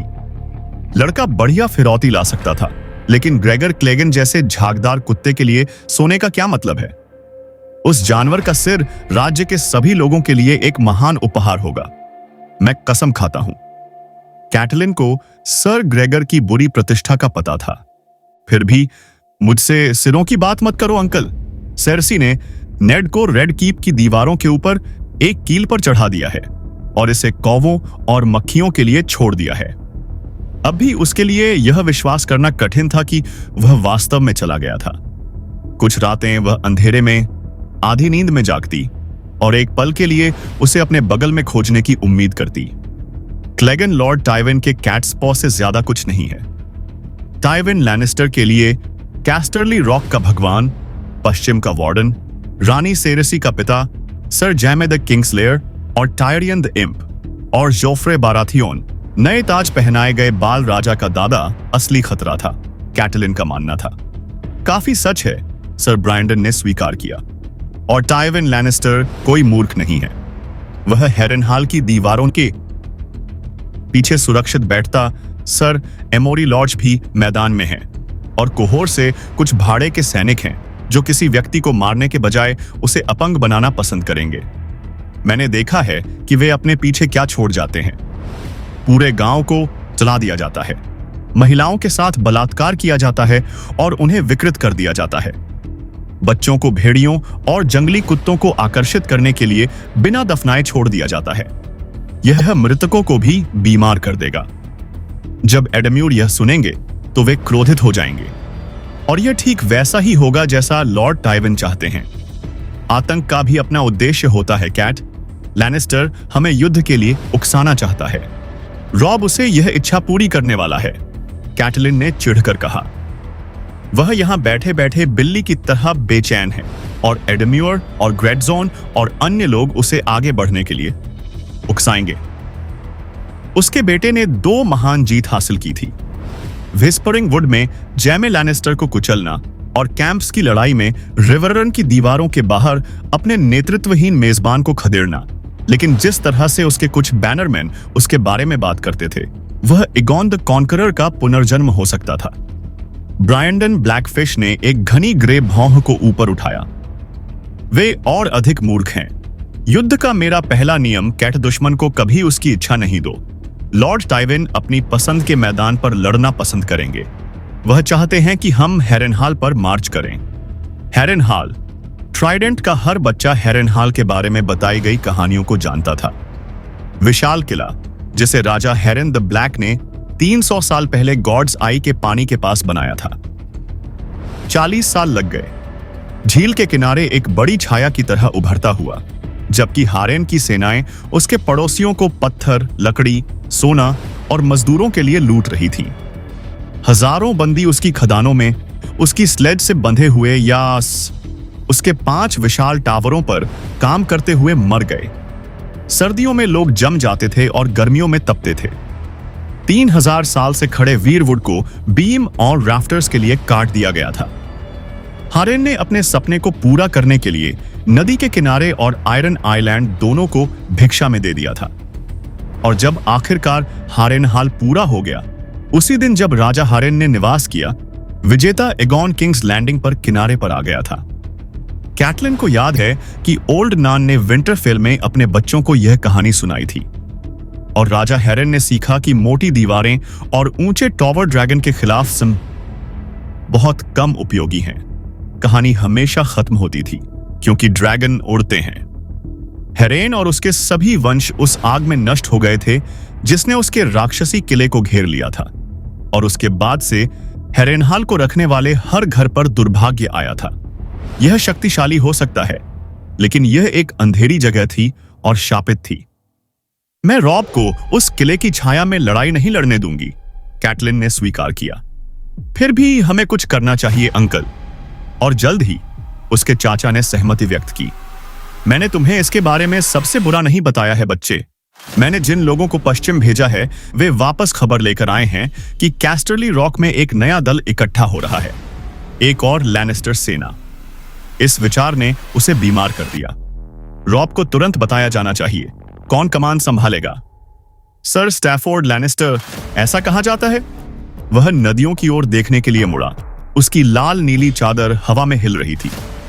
एक और भतीजा? कैस्टरली रॉक के लैनिस्टर्स एक बहुत बड़े और उपजाऊ घर थे। चचेरा भाई, सर ब्रेंडन ने सुधारा। लॉर्ड टाइवन की दिवंगत पत्नी का भाई, इसलिए 2 बार रिश्तेदार। एक बूढ़ा आदमी और थोड़ा मूर्ख, लेकिन उसका एक बेटा है, सर डेवन, जो अधिक दुर्जेय है। तो हमें उम्मीद करनी चाहिए कि यह पिता है, न कि बेटा, जो इस सेना को मैदान में ले जाता है। हमारे पास उनका सामना करने से पहले अभी कुछ समय है। यह समूह लैनिस्पोर्ट्स के स्टू से भाड़े के सैनिक, मुफ्तखोर और हरे लड़के होंगे। सर स्टैफोर्ड को यह देखना होगा कि वे युद्ध का जोखिम उठाने से पहले सशस्त्र और प्रशिक्षित हैं, और कोई गलती न करें। लॉर्ड टाइवन किंग्सलेयर नहीं है। वह लापरवाही से नहीं भागेगा। वह सर स्टैफोर्ड के मार्च करने का धैर्यपूर्वक इंतजार करेगा, इससे पहले कि वह हेरेनहाल की दीवारों के पीछे से बाहर निकले। जब तक कैटलिन ने कहा, हाँ, सर ब्रायंडन ने कहा, जब तक कि उसे किसी अन्य खतरे का सामना करने के लिए हेरेनहाल छोड़ना न पड़े। उसके चाचा ने उसे सोच विचार से देखा। लॉर्ड रेनली, किंग रेनली, अगर वह उस आदमी से मदद मांगती तो उसे वह शैली प्रदान करनी होती जिसका उसने खुद के लिए दावा किया था। शायद। ब्लैकफिश ने एक खतरनाक मुस्कान मुस्कुराई। हालांकि उसे कुछ चाहिए होगा। वह वही चाहेगा जो राजा हमेशा चाहते हैं, उसने कहा। श्रद्धांजलि। टायरियन जेनोस स्लिंट एक कसाई का बेटा था, और वह मांस काटने वाले आदमी की तरह हंसा। और शराब? टायरियन ने उससे पूछा। मुझे कोई आपत्ति नहीं होगी, लॉर्ड जेनोस ने अपना प्याला बढ़ाते हुए कहा। वह एक केक की तरह बना था, और उसकी क्षमता भी उतनी ही थी। मुझे बिल्कुल भी आपत्ति नहीं होगी। लेकिन नौकरों के अलावा वह और लॉर्ड जेनोस छोटे हॉल में अकेले थे, अंधेरे से घिरी एक छोटी मोमबत्ती की रोशनी वाली मेज पर। काफी बढ़िया खोज। डोर्निश वाइन अक्सर इतनी समृद्ध नहीं होती। समृद्ध? बड़े मेंढक के चेहरे वाले आदमी ने कहा, एक स्वस्थ घूंट लेते हुए। वह चुस्की लेने वाला आदमी नहीं था, जेनोस स्लिंट। टायरियन ने तुरंत इस पर ध्यान दिया था। हाँ, अमीर, यही वह शब्द है जिसकी मुझे तलाश थी। वही शब्द। आपके पास शब्दों का उपहार है, लॉर्ड टायरियन, अगर मैं ऐसा कह सकता हूं। और आप एक मजेदार कहानी सुनाते हैं। मजेदार? हाँ, मुझे खुशी है कि आप ऐसा सोचते हैं, लेकिन मैं कोई लॉर्ड नहीं हूं जैसा कि आप हैं। मेरे लिए एक साधारण टायरियन ही काफी होगा, लॉर्ड जेनोस। जैसा आप चाहें। उसने एक और श्वास लिया। लो, अपने काले साटन डबलट के सामने शराब टपकाते हुए। उन्होंने एक छोटे से भाले से बंधे हुए सोने के कपड़े का आधा लबादा पहना हुआ था, जिसकी नोक गहरे लाल रंग में तामचीनी थी, और वह पूरी तरह से नशे में था। टायरियन ने अपना मुंह ढक लिया और विनम्रता से डकार ली। लॉर्ड जेनोस के विपरीत उसने शराब पर नरमी बरती थी, लेकिन वह बहुत भरा हुआ था। Tower on off the hand में निवास करने के बाद उसने जो पहला काम किया वह शहर के सबसे अच्छे रसोइये से पूछताछ करना और उसे अपनी सेवा में लेना था। आज शाम उन्होंने ऑक्सटेल सूप, पेकान, अंगूर, लाल सौंफ और टुकड़े टुकड़े किए हुए पनीर, गर्म केकड़ा पाई, मसालेदार स्क्वैश और मक्खन में डूबे हुए बटेर के साथ खाना खाया था। प्रत्येक डिश के साथ उसकी अपनी शराब आई थी। लॉर्ड जेनोस ने स्वीकार किया कि उसने कभी इतना अच्छा खाना नहीं खाया था। इसमें कोई संदेह नहीं है कि जब आप हेरेनहाल में अपनी सीट लेंगे तो यह बदल जाएगा, टायरियन ने कहा, एक निश्चितता के लिए। शायद मुझे आपके इस रसोइये को अपनी सेवा में शामिल करने के लिए कहना चाहिए। आप क्या कहते हैं? युद्ध कम से कम के लिए लड़े गए हैं, उन्होंने कहा, और वे दोनों खूब हंसे। आप हारेनहाल को अपनी सीट के लिए लेने वाले एक साहसी व्यक्ति हैं। ऐसी भयानक जगह और विशाल बनाए रखने के लिए महंगा, और कुछ लोग इसे अभिशप्त भी कहते हैं। क्या मुझे पत्थरों के ढेर से डरना चाहिए? उसने इस धारणा पर हूट किया। एक साहसी व्यक्ति, आपने कहा, आपको साहसी होना चाहिए उठने के लिए, जैसा कि मैंने किया है हारेनहाल के लिए। हां, और क्यों नहीं? आप जानते हैं, आप भी एक साहसी व्यक्ति हैं, मुझे लगता है। छोटे शायद, लेकिन साहसी। आप बहुत दयालु हैं। और शराब? नहीं नहीं, वास्तव में मैं बढ़िया आदमी। 6 में से कोई भी चलेगा, लेकिन मैं एलआरडीएम को चुनूंगा। मेरा दाहिना हाथ। अच्छा आदमी, वफादार। उसे चुनो और तुम्हें पछतावा नहीं होगा अगर वह राजा को खुश करता है। निश्चित रूप से। टायरियन ने अपनी शराब का एक छोटा सा घूंट लिया, पर विचार कर रहा था।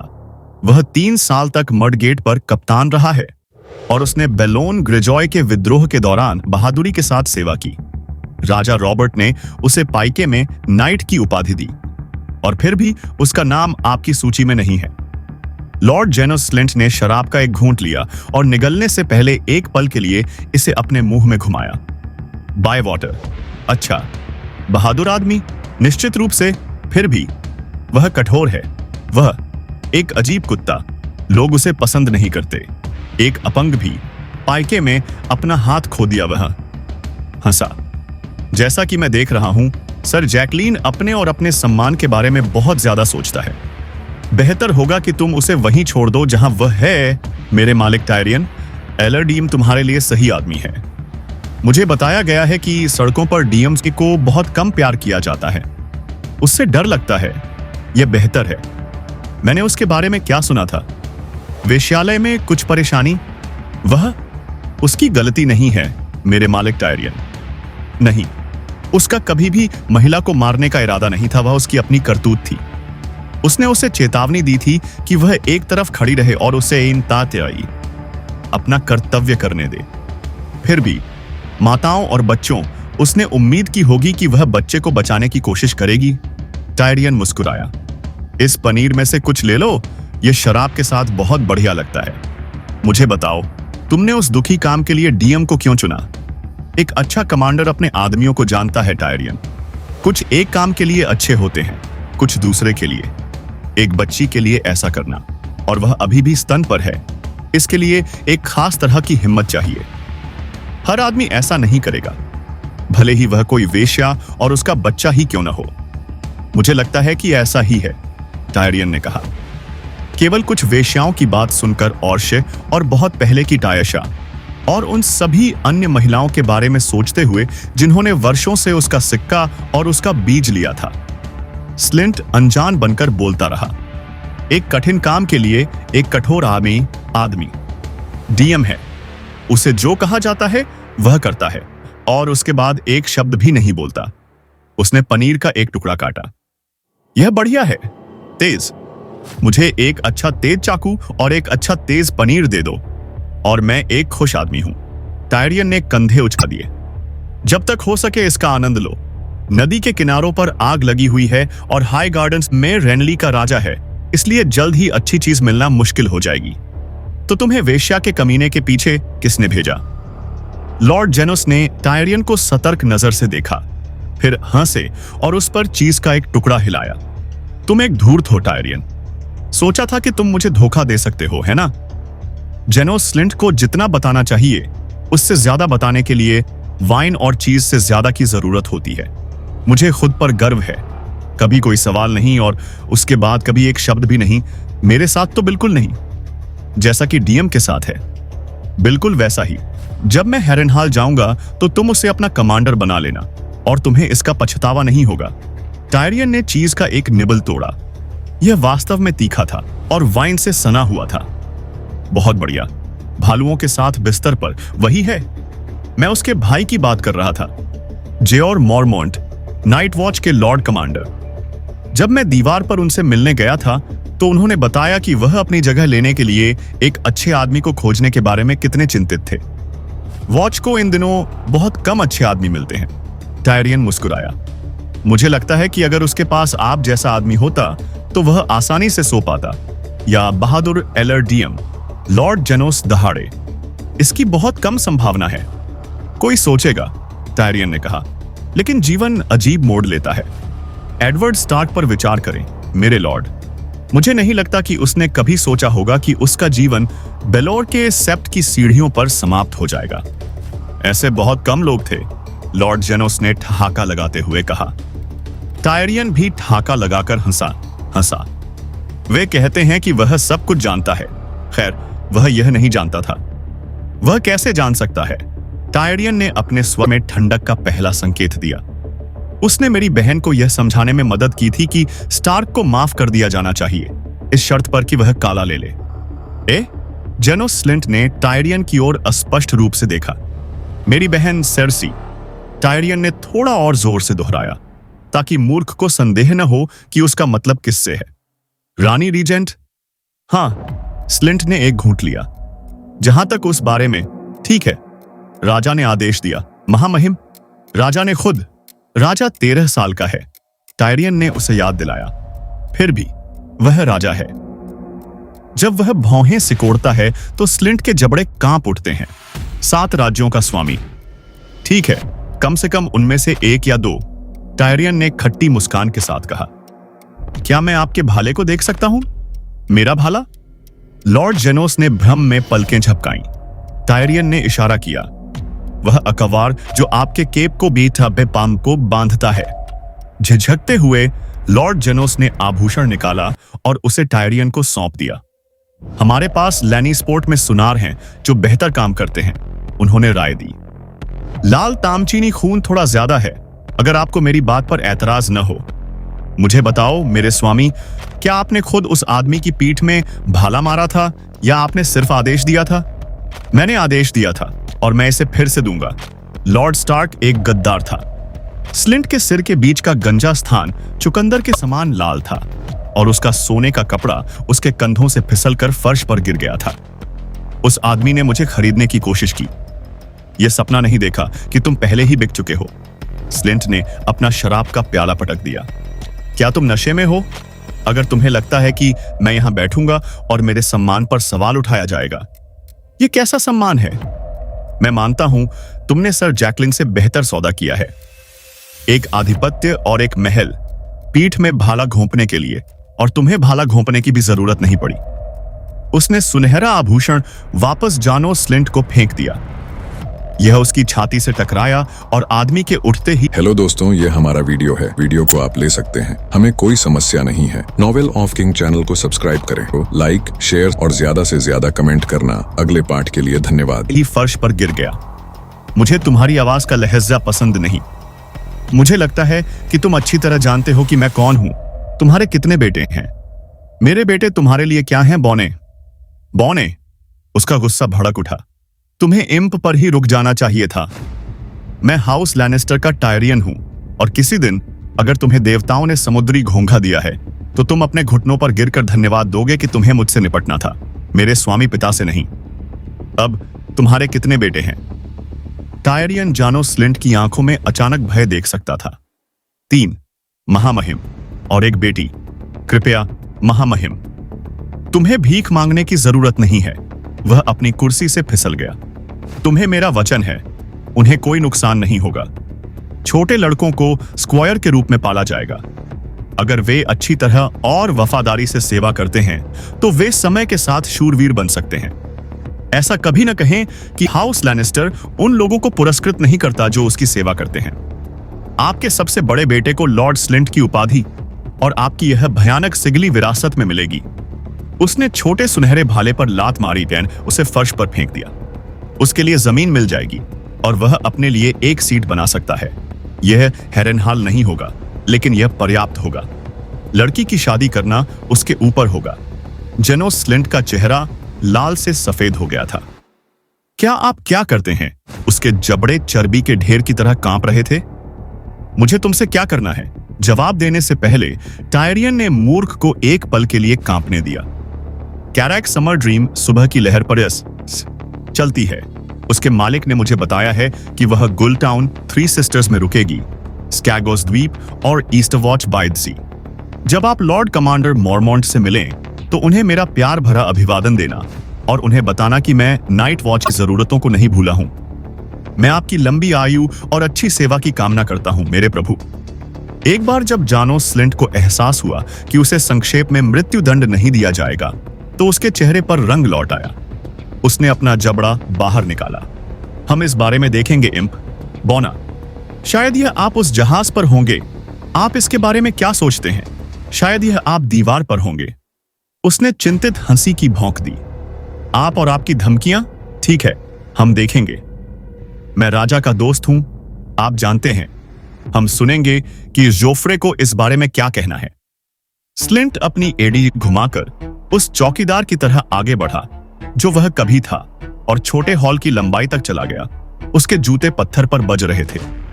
वह सीढ़ियों पर चढ़ गया, दरवाजा खोला और एक लंबे लालटेन जैसे जबड़े वाले आदमी के सामने आया जिसने काली छाती और सोने का लबादा पहना हुआ था।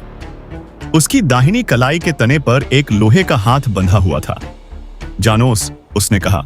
एक प्रमुख भौं की लकीर के नीचे गहरी गहरी आंखें चमक रही थीं और नमक और काली मिर्च के बाल थे।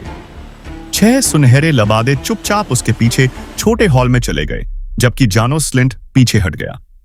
लॉर्ड स्लिंट, टायरियन ने पुकारा, मुझे विश्वास है कि आप सर जैकलिन बायवॉटर को जानते हैं जो हमारे सिटी वॉच के नए कमांडर हैं। हमारे पास आपके लिए एक लेटर इंतजार कर रहा है मेरे भगवान, सर जैकलिन ने स्लिंट से कहा। गोदी अंधेरे और दूर हैं और रात में सड़कें सुरक्षित नहीं हैं। आदमी जैसे ही सोने के लबादे वाले अपने भूतपूर्व कमांडर को बाहर ले गए, टायरियन ने सर जैकलिन को अपने पास बुलाया और उसे चर्म पत्र का एक रोल दिया। यह एक लंबी यात्रा है और लॉर्ड स्लिंट को साथ की जरूरत होगी। देखें कि ये 6 लोग समर ड्रीम में उनके साथ शामिल हों। बायवॉटर ने नामों पर नजर डाली और मुस्कुराया। जैसा आप चाहें। एक है, टायरियन ने धीरे से कहा। समझ में आता है। कप्तान से कहो कि अगर ईस्टवॉच पहुंचने से पहले वह जहाज बह गया तो कोई बुराई नहीं होगी। मुझे बताया गया है कि उत्तरी जल बहुत तूफानी है मेरे प्रभु। सर जैकलिन ने सिर झुकाया और विदा ली। उसका लबादा उसके पीछे लहरा रहा था। वह अपने रास्ते में स्लिंट के सोने के कपड़े के लबादे पर चल पड़ा। टायरियन अकेले बैठा था, बढ़िया मीठी डोर्निश वाइन के बचे हुए हिस्से को पी रहा था। नौकर आते जाते रहे, मेज से बर्तन साफ करते रहे। उसने उनसे शराब छोड़ने को कहा। जब उनका काम पूरा हो गया तो वेरिस हॉल में आया। उसने लैवेंडर रंग के लबादे पहने हुए थे जो उसकी खुशबू से मेल खाते थे। ओह, बहुत बढ़िया किया मेरे अच्छे भगवान। तो फिर मेरे मुंह में यह कड़वा स्वाद क्यों है? उसने अपनी उंगलियों को अपने मंदिरों में दबाया। मैंने उनसे कहा कि वे एलरडीएम को समुद्र में फेंक दें। मैं आपके साथ भी ऐसा ही करने के लिए बहुत उत्सुक हूं। आप परिणाम से निराश हो सकते हैं, वेरिस ने जवाब दिया। तूफान आते हैं और चले जाते हैं, लहरें सिर पर टूटती हैं, बड़ी मछलियां छोटी मछलियों को खाती हैं और मैं नाव चलाता रहता हूं। क्या मैं आपको उस शराब का स्वाद चखाने के लिए परेशान कर सकता हूं जिसका आनंद लॉर्ड स्लिंट ने बहुत लिया था? टायरियन ने त्योरी चढ़ाते हुए फ्लैगन की ओर हाथ हिलाया। वेरिस ने एक कप भरा। आह, गर्मियों की तरह मीठा। उसने एक और घूंट लिया। मैंने अंगूरों को अपनी जीभ पर गाते हुए सुना। मुझे आश्चर्य हुआ कि वह आवाज क्या थी। अंगूरों से कहो कि वे शांत रहें, मेरा सिर फटने वाला है। यह मेरी बहन थी। यह वही था जो ओह सो वफादार लॉर्ड जेनोस ने कहने से इनकार कर दिया था। सेर्सी ने उस वेश्यालय में सोने के लबादे भेजे। वेरिस ने घबराहट में हंसी उड़ाई। तो उसे पहले से ही पता था। तुमने वह हिस्सा छोड़ दिया, टायरियन ने आरोप लगाते हुए कहा। आपकी अपनी प्यारी बहन? वेरिस ने कहा, इतना दुखी कि वह आंसू बहाने के करीब लग रहा था।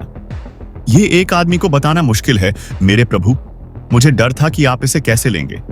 क्या आप मुझे माफ कर सकते हैं? नहीं, टायरियन ने झपट्टा मारा। लानत है तुम पर, लानत है उस पर। वह सेर्सी को छू नहीं सकता था। वह जानता था, अभी नहीं, भले ही वह चाहता हो, और वह इस बात से बहुत दूर था कि उसने ऐसा किया है। फिर भी यहां बैठकर और जानो स्लिंट और एलरडीएम जैसे बेचारे लोगों को दंडित करके न्याय का दिखावा करना, जबकि उसकी बहन अपने बर्बर तरीके से जारी रही। मुझे बहुत बुरा लगा। भविष्य में आप मुझे बताएंगे कि आप क्या जानते हैं लॉर्ड वैरीज, वह सब जो आप जानते हैं।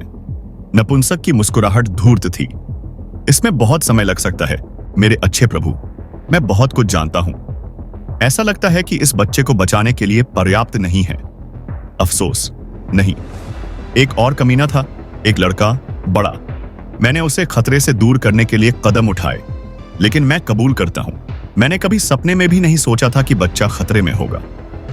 एक नीच लड़की, 1 साल से भी कम उम्र की, जिसकी मां एक वेश्या है, वह क्या खतरा पैदा कर सकती थी? वह रॉबर्ट की थी। मुझे बेचारी प्यारी बच्ची और उसकी मां के लिए खुद को दोषी मानना चाहिए, जो इतनी छोटी थी और राजा से प्यार करती थी। क्या उसने?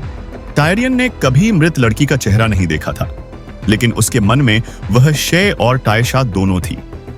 क्या एक वेश्या किसी से सच्चा प्यार कर सकती है? मुझे आश्चर्य है। नहीं, जवाब मत दो।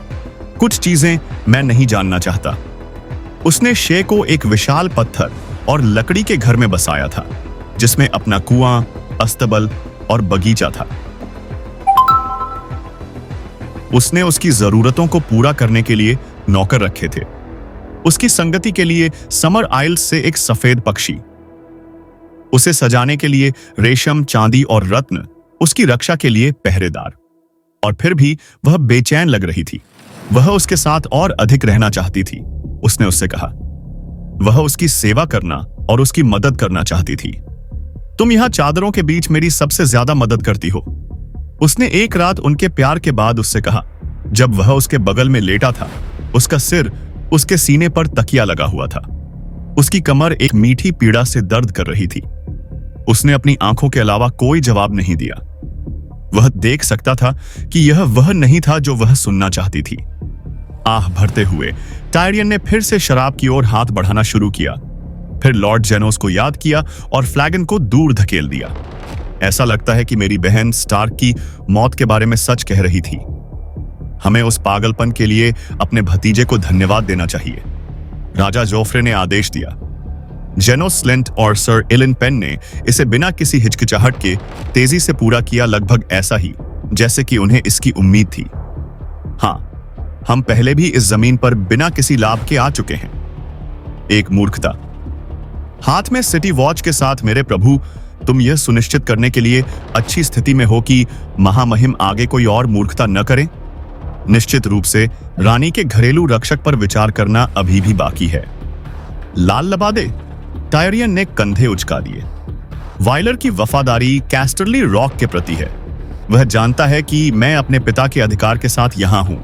सेर्सी को मेरे खिलाफ अपने आदमियों का इस्तेमाल करना मुश्किल लगेगा। इसके अलावा वे केवल 100 हैं। मेरे पास अपने खुद के आधे से ज्यादा आदमी हैं और 6000 सोने के लबादे, अगर बायवाटर वाथा से आदमी हैं जिसका तुम दावा करते हो। तुम सर जैकलिन को साहसी, सम्माननीय, आज्ञाकारी पाओगे और सबसे ज्यादा आभारी। किसके प्रति? मुझे आश्चर्य है। टायरियन वैरीज पर भरोसा नहीं करता था। उसने आदमी के मुलायम हाथों, गंजे पाउडर वाले चेहरे, चिपचिपी सी मुस्कान का अध्ययन करते हुए पूछा, आप हाथ हैं, मैं राज्य, राजा और आपकी सेवा करता हूं, जैसे आपने जॉन एरिन और एडार्ड स्टार्क की सेवा की। मैंने लॉर्ड एरिन और लॉर्ड स्टार्क की यथासंभव सेवा की। मैं उनकी असामयिक मौतों से दुखी और भयभीत था। सोचो मुझे कैसा लग रहा है। मैं अगला हो सकता हूं। ओह, मुझे नहीं लगता, वैरीज ने अपने प्याले में शराब घुमाते हुए कहा। शक्ति एक अजीब चीज है मेरे प्रभु। क्या आपने उस पहेली पर विचार किया है जो मैंने उस दिन सराय में आपसे पूछी थी? यह मेरे दिमाग में 1 या 2 बार आई है। टायरियन ने स्वीकार किया। राजा, पुजारी, अमीर आदमी कौन जीवित रहेगा और कौन मरेगा? उसके पास न तो मुकुट है, न सोना और न ही देवताओं की कृपा। केवल एक नुकीला इस्पात का टुकड़ा है। वह इस्पात का टुकड़ा जीवन और मृत्यु की शक्ति है। ठीक वैसे ही, लेकिन अगर तलवारबाज ही वास्तव में हम पर शासन करते हैं, तो हम क्यों दिखावा करते हैं कि हमारे राजाओं के पास शक्ति है? तलवार रखने वाला एक मजबूत आदमी जोफ्रे जैसे बाल राजा या उसके पिता जैसे शराब के नशे में चूर मूर्ख की आज्ञा क्यों मानेगा? क्योंकि ये बाल राजा और शराबी मूर्ख अन्य तलवारों वाले अन्य मजबूत लोगों को बुला सकते हैं। तो इन अन्य तलवारबाजों के पास असली शक्ति है या है? उनकी तलवारें कहां से आईं? वे आज्ञा क्यों मानते हैं? वेरीज मुस्कुराया। कुछ लोग कहते हैं कि ज्ञान शक्ति है, कुछ लोग हमें बताते हैं कि सारी शक्ति देवताओं से आती है, दूसरे कहते हैं कि यह कानून से प्राप्त होती है। फिर भी उस दिन बेलोर के सेप्ट की सीढ़ियों पर हमारे ईश्वरीय हाई सेप्टन और वैध रानी रीजेंट और आपके हमेशा ज्ञानी सेवक भीड़ में किसी भी मोची या कूपर की तरह शक्तिहीन थे। आपको क्या लगता है एडार्ड स्टार्क को असल में किसने मारा? जोफ्रे, जिसने आदेश दिया? सर इलिन पेन, जिसने तलवार घुमाई? या कोई और? टायरियन ने अपना सिर बगल की ओर झुकाया। क्या आप अपनी शापित पहेली का उत्तर देना चाहते थे या केवल मेरे सिर में दर्द बढ़ाना चाहते थे? वेरीज मुस्कुराया। तो यहां शक्ति वहां रहती है जहां लोग